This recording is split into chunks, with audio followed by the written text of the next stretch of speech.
Right, in today's video I'm taking a look at something I've just bought. It is the Woojer Strap 3.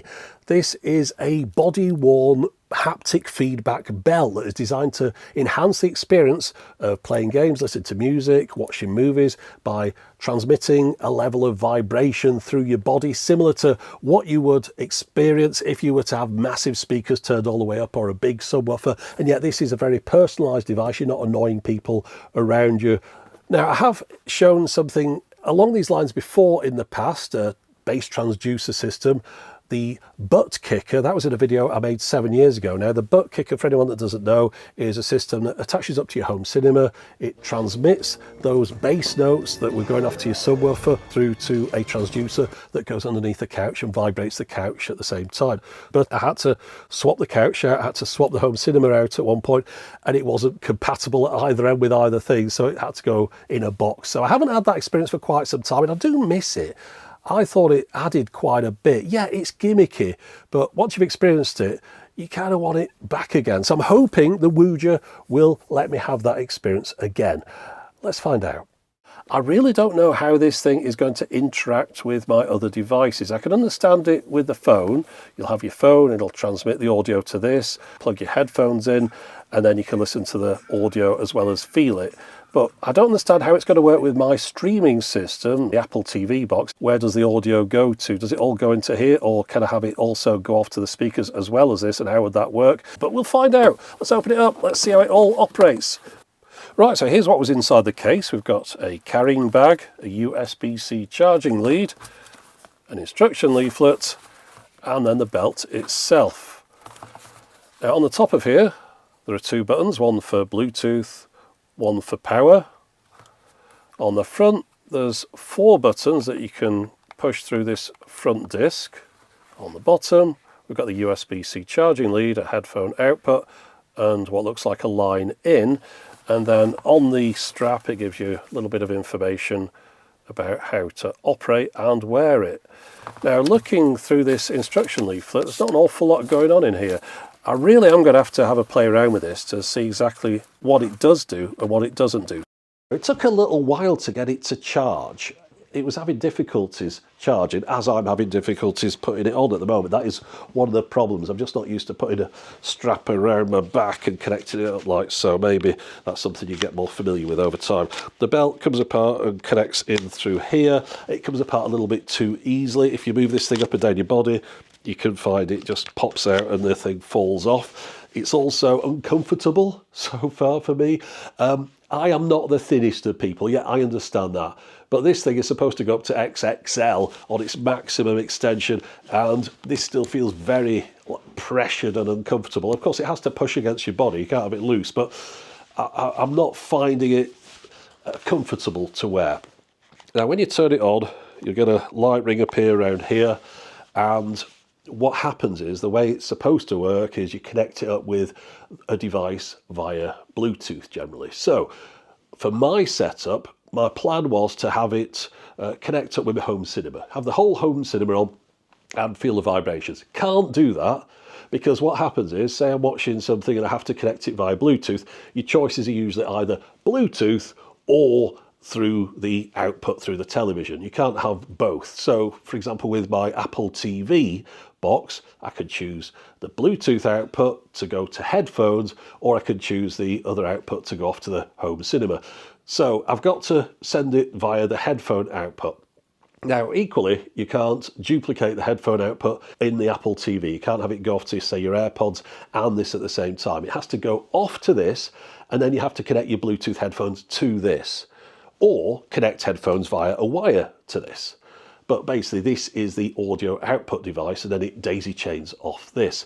So I've tried it with the wires, I've tried it with the Bluetooth connection. There is some latency, but the app allows you to adjust that to get things in sync.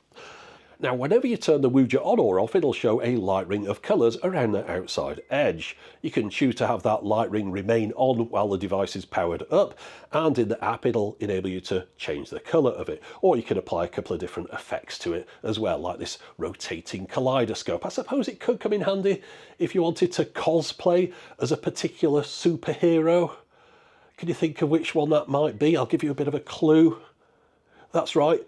It's Laundryman. Right, a few days have passed and I've had quite a bit of experience with the Woojer, so let me tell you about them. The first one is, I learnt the best place for me to wear it is in the small of my back, pushing against the spine. Better than putting it on my chest, around my waist, and I found those uncomfortable. The only issue is, it did get quite warm. And that's because I don't think it had anywhere to vent its heat. So whilst it perhaps doesn't feel warm now, it seemed like it really did heat up over time. I do find it generally uncomfortable though. The thing is, it's distracting for me. And that isn't what this should be. This should help with the immersion. You're watching something and this is helping you to feel like you're there. Well, all I kept feeling was, oh, there's something in my back that's vibrating. And I tried all the different levels of vibration. I found knocking it right down to a very subtle one was about the best, but it felt better when I wasn't wearing the thing at all. I think the issue is that it's limited by its very nature of just being this one transducer. If you think about it, I mean, it's just that. And that's not going to make your whole body feel like anything, any more than if you get your phone out your pocket and you put it on vibrating, you put it in that hand. Does it feel like your whole body's vibrating? No, it's in that hand. Oh, now it's in that hand. And then if you get that, put it on your chest, it'd feel like the middle of your chest is vibrating, or there's something on your chest. It doesn't actually feel like it's being transmitted through to you. It just feels like you've got something on your body that's vibrating. It's like having a pager, I suppose. Now, as well as being quite distracting and really underwhelming, it's also a device that restricts how you watch your movies, because if I want the vibrations to come through this, I can't have the sound coming through my regular surround sound speakers. I'm restricted to having the sound come through this and then through headphones connected to this via a wire or via Bluetooth.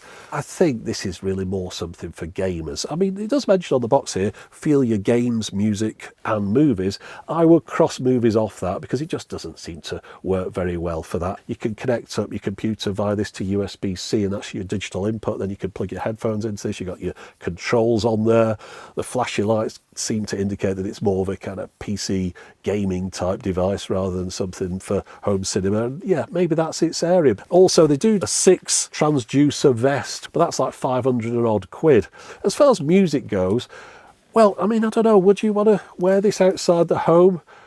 Put this on, make sure it's charged up. By the way, it's got an 8-hour battery life, and then plug your headphones or whatever into this. I don't know, maybe there's somebody that wants to do that. I can't see that being a big market. Oh, and I should mention here that I did experience some connectivity issues between the Woojer and my Sony Bluetooth headphones. Once I got them paired up, they were working just fine, but every time you cycled the power on the Woojer, the next time you came to use it, it didn't want to talk to the headphones again. You had to go through the whole pairing process every time. Of course, it worked fine if you connected the two things together with a wire, and maybe it's just these headphones, but I thought I should mention that.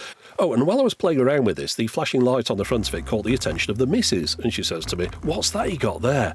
I said, "Hold on, rather than me explain it, how about you experience it?" So she puts on the headphones, puts on the belt, I press play on the phone, and after a few seconds she turns and looks at me and says, "Is that it? Is that all it does?" I went, "Yeah." She took it off. That was the end of that. But as far as music and movies, I do have an idea how a product like this could work. When I had that butt kicker device, I always thought it was a bit of overkill, having the whole couch vibrate just to get the vibrations through your body. Wouldn't it have been a better idea to have like a vibrating cushion? You could perhaps charge it up. It could connect up with your home cinema. You could have an HDMI audio extractor pass through on your HDMI. So your audio is going to things as normal, but also getting sent off to your vibrating cushion, for want of a better term. I mean, it isn't a completely original idea. There was a Sony BBS10, which they used to promote their DD100 Budokan Walkman. The idea was it was the first Walkman that had a kind of bass boost technology. They called it DOL at the time, and you'd sit on a chair and they'd have this effectively vibrating cushion with transducers in it to give you the feeling of, look how much bass there is in this Walkman. It was just a promotional tool. So I'm not inventing anything new here, but I think you could bring the idea into the modern age, have a connected, vibrating cushion, maybe even one that was like those massage chair type overlays, you know, when you have the whole thing that goes over the top of a normal chair. But instead it's all about bringing bass into the body. Put out a Kickstarter, bring it to the market in 10 years half-baked and hardly working, and I'll buy one and then regret it. Anyway, that's it for the moment. As always, thanks for watching.